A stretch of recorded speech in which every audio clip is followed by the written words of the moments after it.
নমস্কার। অনেক দিন বাদে আবার আপনাদের সামনে এসেছি। মাঝখানে ব্যস্ততার কারণে আসতে পারিনি, কিন্তু তথ্যগুলো কিন্তু আমি আপনাদের সময় সময় দিতে থেকেছি। আপনারা আমার নিশ্চয়ই ভিডিওগুলো এবং শর্টসগুলো ফলো করেছেন, এবং তার ডেসক্রিপশন বক্সে সব কিছু কিন্তু আমি দিয়ে দিয়েছি তথ্য ভারতীয় স্টক মার্কেট সম্পর্কিত। আজকে যে খবরটি দিতে এলাম, দুটি খবরই খুব ইম্পর্টেন্ট। সেই দুটি হচ্ছে রিলায়েন্স ইন্ডাস্ট্রিজ লিমিটেড সম্পর্কিত এবং আরেকটি এইচডিএফসি ব্যাংক লিমিটেড সম্পর্কিত।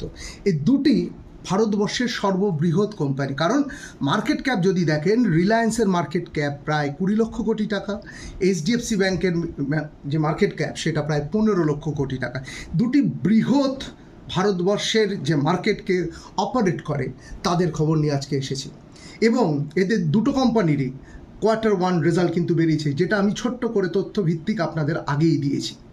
রিলায়েন্সের যদি Q1 রেজাল্ট দেখেন, তাদের প্রায় নেট প্রফিট প্রায় 40% বেড়েছে এই কোয়ার্টারে, আগের কোয়ার্টারের তুলনায়। আর এইচডিএফসি ব্যাংকের যদি আপনি তথ্য দেখেন, সেই তথ্যতে দেখবেন যে প্রায় 12% প্রফিট তারা তাদের প্রফিট বুকে কিন্তু দেখিয়েছে আমাদের। তাহলে এই দুটো ব্যাংক বলবো না, একটি ব্যাংক এবং একটি ইন্ডাস্ট্রি, যে দুটো বড় ভারতবর্ষের যে হাতি বলা যায়, বৃহৎ হাতি, তারা যা প্রফিট দেখিয়েছে এই কোয়ার্টারে, সেটা কিন্তু ভারতের মার্কেটে একটা দিক নির্দেশ করছে। এবং সেই দিকটা কি, অ্যানালিস্টরা যেটা বলছেন, এই দিকটা কিন্তু একটা পজিটিভ মোমেন্টাম। কারণ বড় কোম্পানি যদি এত ভালো প্রফিট দেখায়, সঙ্গে সঙ্গে সবাইকে নিয়ে কিন্তু এগোবে।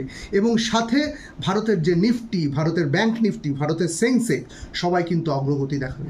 এই ইদানিংকালে ভারতবর্ষের যদি আপনি শেয়ার মার্কেটের যে নিফটি বা ব্যাংক নিফটি চার্ট লক্ষ্য করেন, বিশেষ করে আমি যদি নিফটি 50-র কথা বলি, দেখবেন 24,900 থেকে 25,400-500 এর মধ্যেই ঘোরাঘুরি করছে।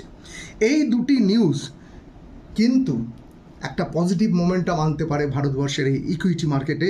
এবং তার সাথে যোগ হয়েছে আরেকটি খবর, যে ভারতবর্ষের Reliance Jio, American company black rock, যেটা হচ্ছে পৃথিবীর সর্ববৃহৎ ফিনান্সিয়াল ইনভেস্টমেন্ট কোম্পানি, তাদের সাথে ট্যাগ করে ভারতের সেবি এবং গভর্নমেন্টের পারমিশন নিয়ে মিউচুয়াল ফান্ডে এবং বন্ডে ইনভেস্ট করাচ্ছে। এই বন্ড সম্পর্কিত বিভিন্ন নিউজ আমি পরে আসব, কিন্তু এটাই একটি বড় খবর।